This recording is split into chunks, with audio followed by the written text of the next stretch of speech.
Hello and welcome to the News Beat. I am Godwin Sunday. Here are the news making the rounds.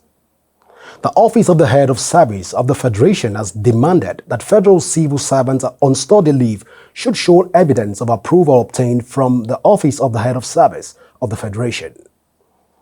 Folashade Yemiason, the Head of Civil Service of the Federation, has noted that the federal government will now put in place a mechanism for routine verification of workers in the service in order to ascertain their true location.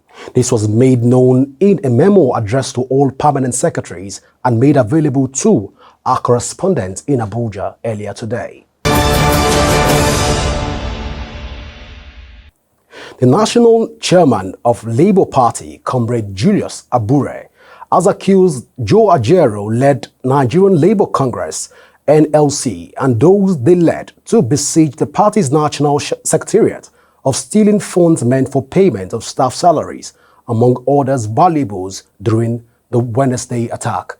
Abure, who spoke for the first time since the picketing of the party's secretariat, described the action of the Labour leaders as a shame and an act of rascality. In a statement signed on his behalf by the party National Publicity Secretary, Obiora Ifo, in Abuja, Abure said what we saw was a show of shame, a show of rascality, and an abuse of office and an abuse of the law of the land.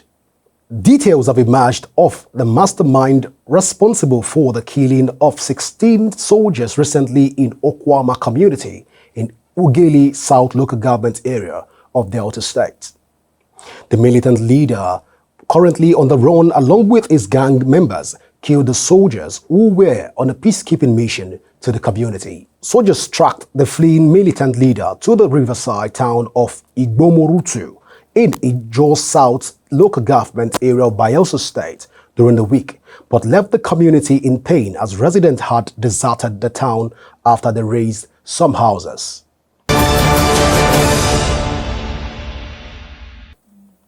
And now to business. Nigeria's currency fell to a record low of 1,416 per dollar at the parallel markets following strong demand amid shortage as traders hoard the available dollars. This indicates a 15.19% depreciation year-on-year when compared to 1,200 at the beginning of the month. At the official foreign exchange market, Naira weakened by 0.41%, as the dollar was quoted at 882.24 on Wednesdays against 878.61 close on Tuesday at the Nigerian Autonomous Foreign Exchange Market, data from the FMDQ noted.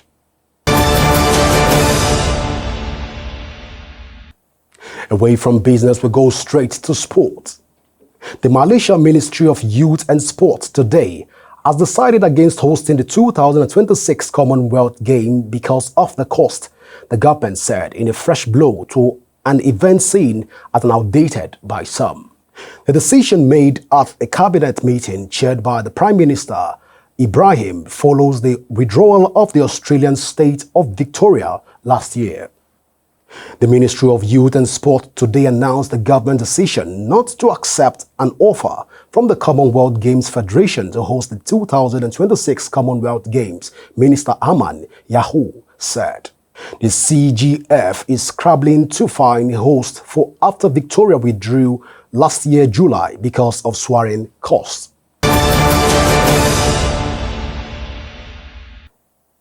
And now an entertainment. The biggest artist in the world was no surprise Taylor Swift, according to the annual report by International Federation of the Phonographic Industry, which represents global record companies. Swift was followed closely by two Korean bands, 17 and Stray Kids, reflecting the increasing spread of K-pop.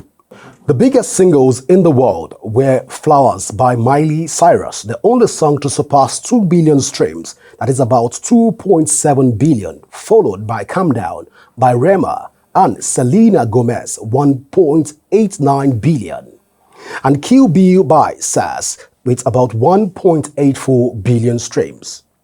The music industry grew from the 9th consecutive year, thanks largely to the continued growth of streaming, up to 11.2%, which now accounts for more than two-thirds of the global revenues in the music industry. Well, that's the size of the news on News Beat. I am Godwin Sunday, and it's bye for now.